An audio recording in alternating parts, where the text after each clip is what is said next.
सुसमाचारों का ऐतिहासिक भूगोल। हम पहले उन घटनाओं के बारे में बात करेंगे जो हेरोद महान के शासन की ओर ले गईं।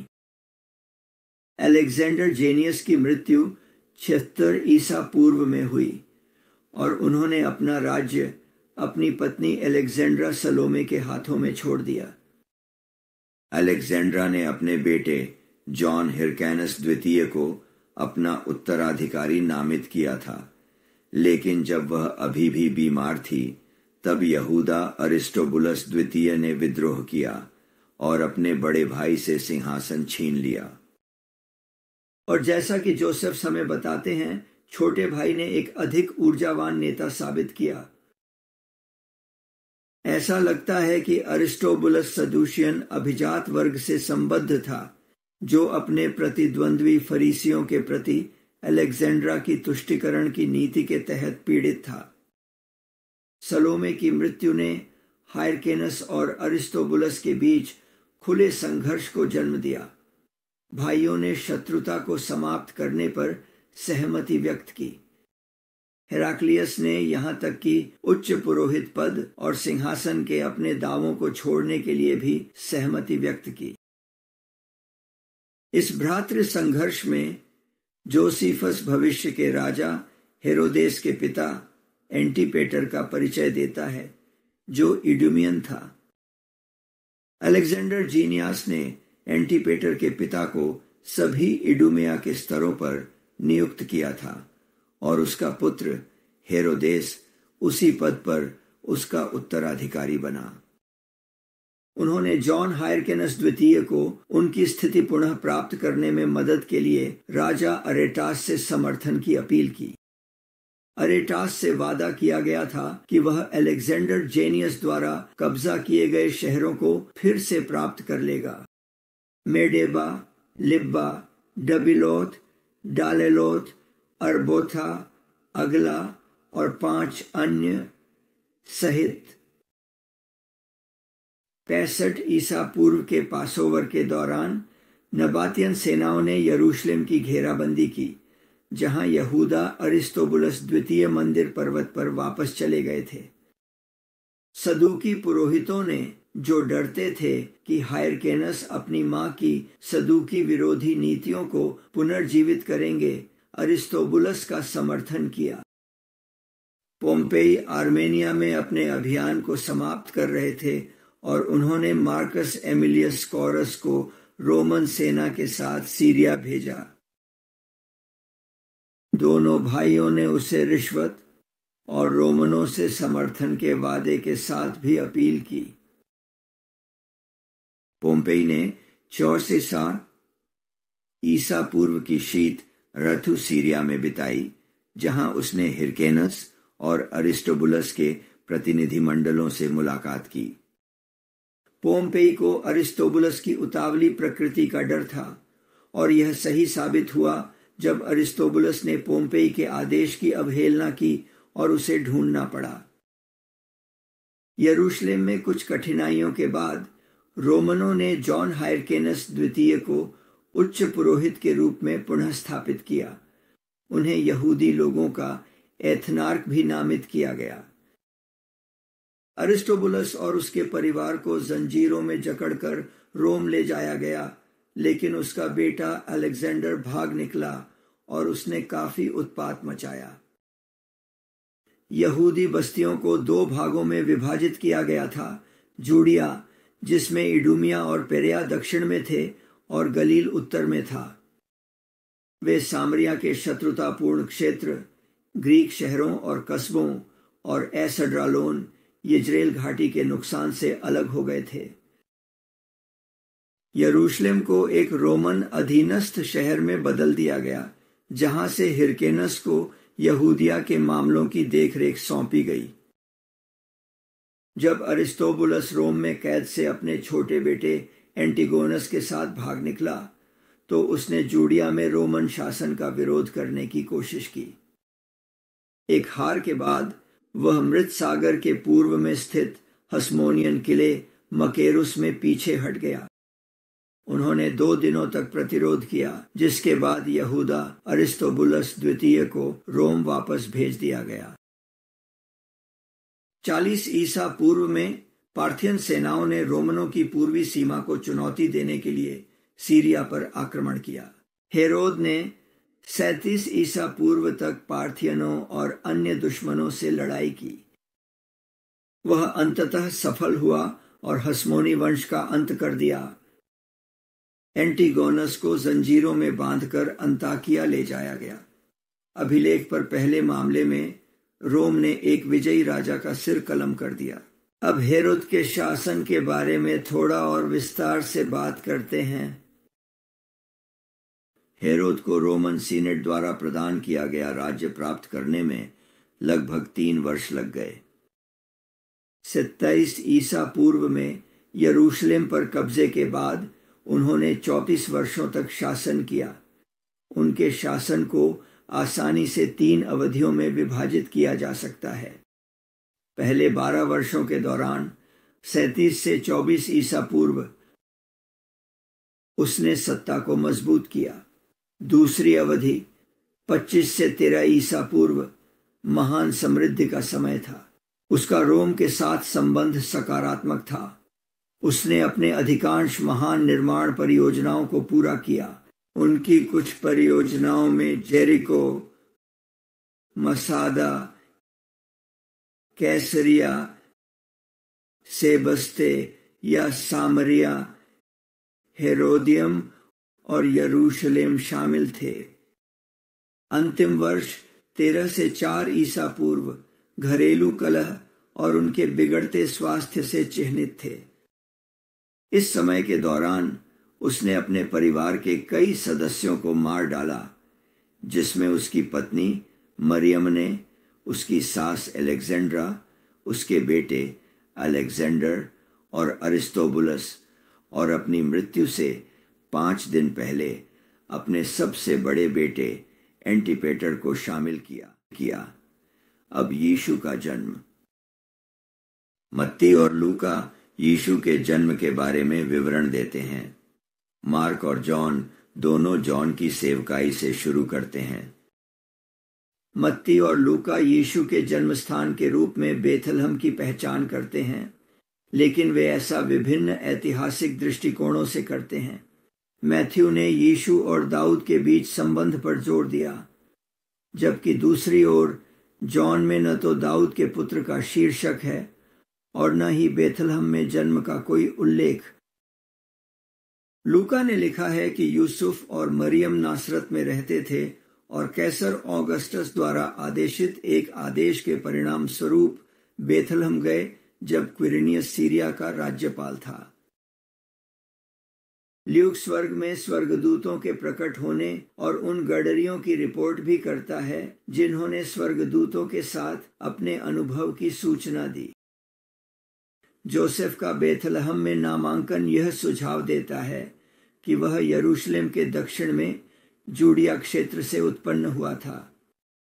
हमें यह नहीं बताया गया है कि जोसेफ बेथलहम जाने से पहले नासरत में क्यों रह रहे थे। नाजरेथ एक बहुत छोटा पुजारियों का गांव था और यह एक दूरस्थ महत्वहीन गांव था। मत्ती और लूका दोनों ने यीशु के जन्म को हेरोद महान के अंतिम वर्षों में रखा है। यह एक ऐसा समय था जब हेरोदेस अपने सिंहासन के बारे में बहुत चिंतित था और जो उसके उत्तराधिकारी के रूप में जाने की कोशिश कर सकता था। बेतलेहेम में बच्चों के नरसंहार की रिपोर्ट मैथ्यू द्वारा की गई है। इस कहानी के लिए कोई अन्य समर्थन नहीं है, लेकिन हेरोद महान के चरित्र को जानने के बाद यह उनकी अन्य कार्रवाइयों के साथ अच्छी तरह से मेल खाता है।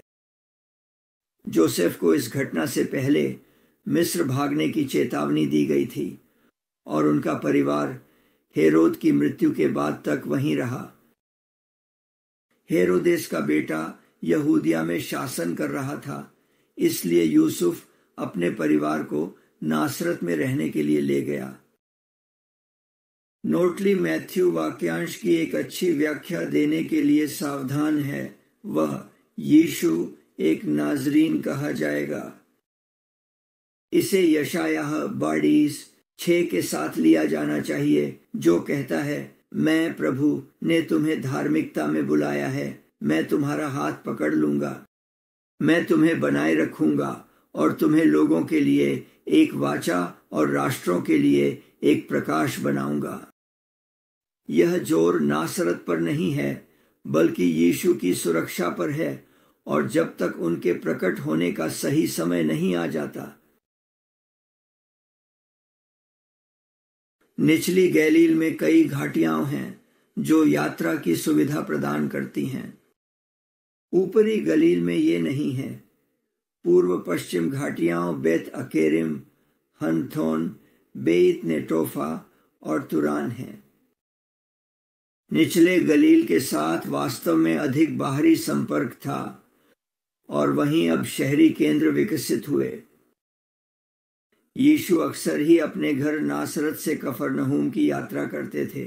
ऐसा लगता है कि उन्होंने अपने बचपन के घर से गलील के सागर तक टोलेमियस डायरेक्ट ट्रंक रोड लिया था। पाठ में कई बार काना में यीशु का उल्लेख किया गया है। वास्तव में उनका पहला चमत्कार एक दिन कनान में हुआ था। यह शायद गलील सागर के रास्ते में एक मार्ग स्टेशन था। नासरत से कफरनहूम तक लगभग 30 मील की दूरी है, जो एक दिन के लिए बहुत लंबी यात्रा है। काना नासरत के उत्तर में लगभग 7 मील से थोड़ा अधिक था, और गलील के समुद्री क्षेत्र तक आसानी से पहुंचा जा सकता था। काना के स्थान की पहचान बीट नेटुल्फा घाटी में हर्बिट काना के रूप में की जानी चाहिए। यीशु के शिष्यों में से एक नथनएल काना से था। अब गलील सागर के पहले शताब्दी के परिवेश के बारे में क्या? यरूशलेम के बाहर यीशु की सेवकाई की घटनाएं मुख्य रूप से गलील सागर के आसपास के क्षेत्र में स्थित हैं, विशेष रूप से झील के उत्तर और उत्तर पश्चिम क्षेत्र में। तिबिरियास हेरोदेस अंतिपास द्वारा स्थापित एक नया शहर था। दुर्भाग्यवश वह यह ध्यान नहीं रख पाया कि उसने इसे कहाँ रखा। यीशु ने कभी उस स्थान का दौरा नहीं किया। यह एक पुराने कब्रिस्तान पर बनाया गया था। माउंट अरबेल की चट्टानों के तल पर तिबेरियास से झील के किनारे की सड़क पर मगदला था। मगदला वास्तव में एक शब्द से आता है जिसका अर्थ है मछली टॉवर। शहर का एक और नाम तारिकी है जिसका अर्थ है नमकीन मछली। आप देख सकते हैं कि पहले शताब्दी में शहर में मछली पकड़ना प्रमुख उद्योग था। यीशु ने गेन्नेसरेट से मछली पकड़ने की नाव में सवार होकर मगदला की मीनार के पास आना था। मगदला मरियम मगदलीन का घर था। वह गलील से यीशु का अनुसरण करती थीं और उन लोगों के साथ थीं जिन्होंने यीशु की खाली कब्र की खोज की। सबसे अधिक उल्लेखित शहर कफरनहूम है। नासरत में अस्वीकृति के बाद यीशु कफरनहूम चले गए और यह उनका घर बन गया। पीटर का भी वहां एक घर था और पारंपरिक स्थल पर एक चर्च बनाया गया है। कफरनहूम में 4वीं या 5वीं शताब्दी का एक आराधनालय भी है। यह प्रारंभिक गलीली शैली पर निर्मित है और इज़राइल में खोजा गया सबसे बड़ा आराधनालय है। स्थल पर पुरातात्विक साक्ष्य यहूदियों और ईसाइयों के सह अस्तित्व की ओर भी इशारा करते हैं। जो आराधनालय अब स्पष्ट है, उसके नीचे 2 अन्य आराधनालय हैं जो बहुत पहले के समय से हैं। 3 गैलीलियाई शहरों कफरनहूम, कोराजिन और बेतसैदा, जिनमें यीशु ने उन स्थानों में उल्लेख किया है जहां उन्होंने चमत्कार किए थे, केवल कोराजिन गलील के सागर पर स्थित नहीं है। यह कफरनहूम से लगभग 2 मील उत्तर में है। पुरातात्विक साक्ष्य संकेत करते हैं कि इस नगर को 4वीं शताब्दी की शुरुआत में एक विनाशकारी भूकंप का सामना करना पड़ा, लेकिन इसे फिर से बनाया गया। कोराजिन में उन्होंने मूसा की सीट पाई। यीशु ने शास्त्र पढ़ने के लिए खड़े हुए और फिर वे बैठकर शिक्षा देने लगे और यह मूसा की सीट पर होता। बेतसैदा का अक्सर उल्लेख किया जाता है। चौथे सुसमाचार की परंपरा के अनुसार यह फिलिप, एंड्रयू और पीटर का घर था। बेतसैदा का स्थान अभी भी विवादित है। 2 स्थान हैं, एक स्थान एल अराच है और दूसरा एटेल है। हम जो इस स्थल के बारे में जानते हैं वह यह है कि यह एक मछली पकड़ने वाला गांव था जिसे हेरोद फिलिप ने एक ग्रीको रोमन पॉलस में बदल दिया और इसका नाम बदलकर जूलियस रखा। फिलिप ने जनसंख्या बढ़ाई और शहर की किलेबंदी को मजबूत किया। बेतसैदा में विभिन्न गैर यहूदी और यहूदी दोनों जनसंख्या शामिल थीं। यह नाव द्वारा सुलभ था। शहर गलील के सागर पर स्थित था। यह जॉर्डन नदी से लगभग 660 फीट की दूरी पर था। यह निचले गोलानेटिस में था। ऊंचे पहाड़ी क्षेत्र के विपरीत और आसपास का क्षेत्र एक दलदली मैदान शामिल करता था। नोटली ने कई कारण बताए हैं कि क्यों एटेल बेतसैदा की ओर इशारा करते हुए सबूत में फिट नहीं बैठता है। इसकी भौगोलिक स्थिति झील से 1.8 मील की दूरी पर है। पहाड़ की भौतिक ऊंचाई आसपास की झील के स्तर की तुलना में बहुत अधिक है। यह 22 फीट ऊंचा है। यदि झील इतनी ऊंची होती कि उसे एक नियमित तटरेखा मिल सके तो झील ने कफरनहूम की तटरेखा, तिबेरियास और केरसी के बंदरगाहों और झील के चारों ओर के हर अन्य झात पहली सदी के बस्तियों को जलमग्न कर दिया होता। एक और समस्या प्रारंभिक रोमन अर्थात नए नियम काल के सबूतों की पूरी कमी है और ऐसा प्रतीत होता था कि उस स्थल पर किसी रोमन मंदिर का कोई प्रमाण नहीं था। अब थोड़ी गदरस और गदरा की समस्या के बारे में। राक्षसों के साथ यीशु की मुलाकात सभी सुसमाचार ग्रंथों में दिखाई देती है। उपयोग किए गए नामों के साथ एक स्थलाकृतिक समस्या है। गडारा, जो टोपार्की की राजधानी थी, गलील सागर के दक्षिण पूर्व में लगभग 6 मील की दूरी पर स्थित थी। गेरासा लगभग 33 मील दूर था। ओरिजेन ने गेरासा और गडारा की समस्या को पहचाना। उन्होंने गेरगेसा का सुझाव दिया। झील के पास एक प्राचीन शहर है जिसे अब टिबेरियास कहा जाता है, जिसके पास एक चट्टान झील के ऊपर लटकी हुई है, जिससे वे दिखाते हैं कि सूअर शैतानों द्वारा नीचे फेंके गए थे। हमारे अध्ययन के उद्देश्य के लिए गैलीली सागर के दक्षिणी भाग में गेरगाश, गेरगाश्ता, गेरुश्ता, गेरगेसा के स्थान के साथ यूसेबियस और यहूदी मिडराश दोनों की परिचितता महत्वपूर्ण है। स्थलाकृति के आधार पर प्राचीन गांव गेरगेसा एल कैर्टजी के आसपास का क्षेत्र प्रचारकों द्वारा प्रस्तुत विवरणों के लिए बेहतर है। केवल गरगेसा के आसपास क्या ऊंचाई की ढलानें गलील सागर के किनारों तक तेजी से उतरती हैं। इसका स्थान मैथ्यू और मार्क के विवरण के अनुसार यीशु के गंतव्य के दूसरी ओर और ल्यूक के गलील के विपरीत फिट बैठता है। अब हम गलील से यीशु के अंतिम दिनों के बारे में बात करेंगे। जैसे कि यीशु पासोवर से पहले के कुछ महत्वपूर्ण दिनों में यरूशलेम के करीब पहुंचे। उसकी यात्रा यरीहो के माध्यम से इंगित करती है कि उसने पेरेया और ट्रांसजॉर्डन के क्षेत्र से होकर सिथोपोलिस के क्षेत्र से गुजरते हुए सड़क ली। यीशु ने गलील से यरूशलेम तक यात्रा करने के लिए कई तरीकों का इस्तेमाल किया। हम सामरिया के माध्यम से उनकी यात्रा से परिचित हैं, लेकिन कभी-कभी उस मार्ग से बचना पड़ता था। यह एक महत्वपूर्ण मार्ग था। यह अधिक सीधा था और केवल 3 दिन लेता था, लेकिन यहूदियों और सामरियों के बीच हिंसा के कारण इसे कभी-कभी बहुत खतरनाक माना जाता था।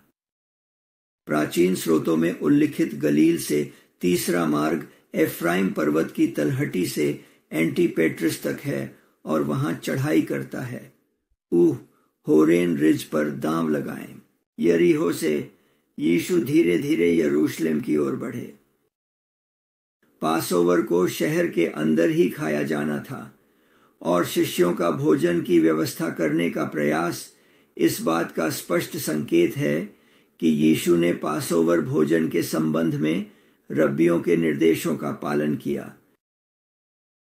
लेकिन तीर्थयात्रियों की संख्या के कारण यीशु बेथानी में रुके, शायद मरियम और मार्था के घर में। लेकिन इसके लिए उनके पूर्व मित्रता के अलावा कोई प्रत्यक्ष प्रमाण नहीं है। बेथानी यरूशलेम से 2 मील से भी कम दूरी पर था। इस बात का कोई संकेत नहीं है कि फसह का भोजन कहाँ खाया गया था, सिवाय इसके कि यह यरूशलेम शहर के भीतर था। मार्क का कहना है कि यह ऊपर का कमरा था। ईसाई परंपरा इस कमरे को यरूशलेम की पश्चिमी पहाड़ी के दक्षिणी ढलान पर स्थित बताती है, लेकिन इसका कोई सबूत नहीं है। भोजन के बाद स्तुति के भजन गाए गए, संभवतः भजन 113 से 118 का हलेल। फिर यीशु और उनके शिष्य जैतून के पर्वत पर गए। मत्ती और मरकुस कहते हैं कि उस स्थान को गतसमनी कहा जाता था। सब्त के लिए यात्रा पर प्रतिबंधों के कारण वे उस रात बेथानी नहीं लौट सके। यहूदा मंदिर के कर्मचारियों के एक समूह के साथ यीशु को गिरफ्तार करने आया और जिसके समूह को आसपास शिविर कर रहे अन्य समूहों से अलग पहचाना जाना आवश्यक था।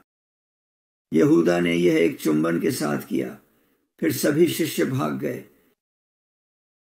यीशु को गिरफ्तार किया गया और कैफास के घर ले जाया गया, जो पश्चिमी पहाड़ी के दक्षिणी हिस्से में स्थित था।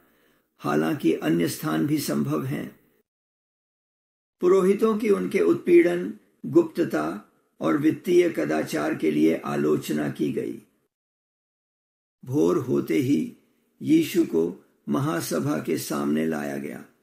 एक परिषद कक्ष को इंगित करने के लिए ल्यूक का शब्द यीशु की निंदा और रोमनों को हस्तांतरण में पूर्ण महासभा से कम प्रतीत होता था।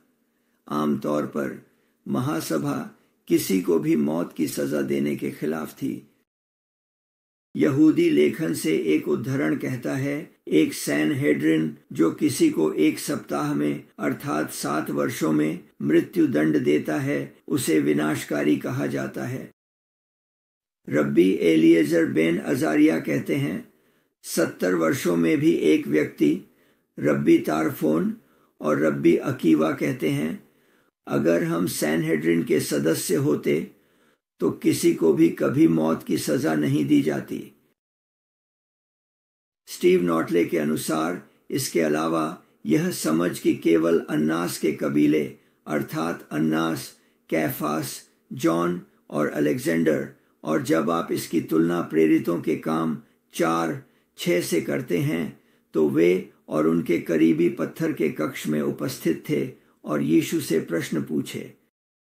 यह यीशु के आरोपियों द्वारा उठाए गए बाद के कदमों के साथ अधिक उपयुक्त है। यीशु पर आरोप लगाने वालों द्वारा उनके कार्यों को शायद ही पूर्ण महासभा की आवश्यक स्वीकृति प्राप्त हुई होगी। एक साथी यहूदी को उसकी फांसी की संभावना के साथ रोमनों के हाथों में सौंपना यहूदी राय में इतने बड़े पैमाने का उल्लंघन माना जाता था कि यह अनंत काल के लिए अक्षम्य था। यीशु को पोंटियस पिलातुस के पास ले जाया गया और राजनीतिक विद्रोह का आरोप लगाया गया। पिलातुस पश्चिमी पहाड़ी पर स्थित हेरोदेस महान के महल के प्रेटोरियम में था। फिलो और जोसेफस दोनों ने बताया है कि यरूशलेम में हेरोदेस का महल रोमन गवर्नर का निवास स्थान था। जब पिलातुस को पता चला कि यीशु गलील से आए हैं तो उन्होंने यीशु को गलील और पेरिया के टेट्रार्क हेरोद एंटिपास के पास भेजने की कोशिश की, जो पूर्व हस्मोनी महल में ठहरे हुए थे। यीशु ने हेरोद को उत्तर नहीं दिया, इसलिए उन्हें बैंगनी वस्त्र में पिलातुस के पास वापस भेज दिया गया। पिलातुस ने यीशु को दंडित करने और उन्हें रिहा करने का प्रयास किया। पुरोहित परिवार ने उनके फांसी की मांग की। दोषी ठहराए जाने के बाद यीशु को क्रूस पर चढ़ाने के लिए शहर के बाहर ले जाया जाता है। अबिगोड ने निष्कर्ष निकाला कि उसने गन्नत गेट के अवशेषों की खोज की थी, जो यरूशलेम शहर से उस दीवार के माध्यम से जाने वाला एकमात्र द्वार था जिसका उल्लेख जोसेफस द्वारा किया गया है। यह पुराना नियम काल के दौरान एक चूना पत्थर की खदान का स्थान था। यीशु की पारंपरिक कब्र सदियों से गंभीर रूप से क्षतिग्रस्त हो गई है। सबसे अच्छा प्रमाण यह है कि गोलगोथा का पारंपरिक स्थल पहली सदी के यरूशलेम की दीवारों के बाहर था। यह स्थल यीशु की मृत्यु, दफन और पुनरुत्थान के स्थान के लिए सबसे अच्छा उम्मीदवार बना हुआ है। और अब पुनरुत्थान के लिए, जैसा कि सुसमाचार और पौलुस द्वारा बताया गया है, यीशु कब्र से उठे। हालांकि ऐसा लगता था कि शव को दफनाने के लिए तैयार करने के लिए अपर्याप्त समय था। निकोदेमस और जोसेफ ने मसालों का इस्तेमाल किया और शरीर को लिनन में लपेटा। ऐसा लगता है कि महिलाएं सब्त के बाद दफन के लिए वास्तविक अनुष्ठान करने के लिए तैयार थीं। पत्थर को हटा दिया गया था, लेकिन कोई शरीर नहीं मिला। यीशु ने खुद को मरियम मगदलीनी के सामने प्रकट किया, जिसने इसे प्रेरितों को बताया। प्रेरित कई प्रकटियों की गवाही देते हैं। इनमें केफास, 12, एक ही समय में 500 से अधिक लोग और फिर स्वयं पौलुस शामिल हैं। एम्माउस जाते समय 2 आदमियों पर विशेष ध्यान दिया जाता है। वे बातचीत कर रहे थे जब यीशु उनके साथ शामिल हुए। उन्होंने उन्हें समझाया शास्त्र उनके बारे में कैसे बोलते हैं। उन्होंने उन्हें तब तक नहीं पहचाना जब तक उन्होंने मेज पर उनके साथ रोटी नहीं तोड़ी। फिर वे दूसरों को बताने के लिए जल्दी से यरूशलेम लौट गए। हमें एम्माउस का पता लगाना होगा। एक स्थान का उल्लेख निकोपोलिस एम्वास है, लेकिन यह यरूशलेम से बहुत दूर है। ल्यूक कहते हैं कि यह यरूशलेम से 60 स्टेडिया 7 मील की दूरी पर था। निकोपोलिस एम्वास उस दूरी से अधिक है। यह यरूशलेम से लगभग 22 मील की दूरी पर है। जोसेफस को यरूशलेम के करीब एक और एम्माउस के बारे में पता था, जो 30 स्टेडिया की दूरी पर था। शायद ल्यूक के मापों में यरूशलेम की वापसी की दूरी शामिल थी, जहां ग्रंथों में कहा गया है कि वे पुनरुत्थान के बाद उसी रात यरूशलेम वापस गए थे। यीशु के स्वर्गारोहण से पहले उन्होंने वादा किया कि वह किसी और को भेजेंगे जो उनकी जगह लेगा। जो उन्होंने शुरू किया था उसे जारी रखेगा। पासओवर के 50 दिन बाद यहूदी पेंटेकोस्ट मनाते हैं। इस आयोजन के लिए दुनिया भर से यहूदी यरूशलेम आते हैं।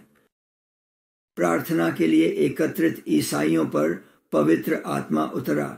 इन ईसाइयों द्वारा व्यक्त की गई आवाज ने मंदिर में मौजूद कई लोगों को आकर्षित किया। उन्होंने सभी ने अपने अपने भाषा में भगवान की स्तुति सुनी, लेकिन जो बोल रहे थे वे गलील से थे। पीटर ने उन्हें समझाया कि क्या हो रहा है और उन्हें एक उपदेश दिया, जिससे 300 लोगों का धर्म परिवर्तन हुआ। फिर उन्होंने बपतिस्मा लिया। नोटले इंगित करते हैं कि हाल ही में टेम्पल माउंट के दक्षिणी प्रवेश द्वार के पास खुदाई में कई मिकवेट यानी अनुष्ठान विसर्जन स्नान का पता चला है। बाइजेंटाइन और उसके बाद के काल के दौरान निर्माण के परिणाम स्वरूप और भी अधिक संभवतः नष्ट हो गए। इनका उपयोग बपतिस्मा के लिए किया गया हो सकता है। जब यीशु ने उन पर आत्मा के आने के बारे में बात की तो उसने यह भी कहा, तुम यरूशलेम और सारे यहूदिया और सामरिया में और पृथ्वी की छोर तक मेरे गवाह बनोगे। प्रेरितों के काम 1.8 यह हमें लूका द्वारा प्रेरितों के काम की पुस्तक लिखने के लिए अनुसरण की गई रूपरेखा प्रदान करता है। जब ये यहूदी अपने घर लौटे तो उन्होंने प्राप्त सुसमाचार को साझा किया। इतने देश और पूरे रोम में सम्मान के साथ मैं पोल के अंत में सेवा के लिए काम कर रहा हूं।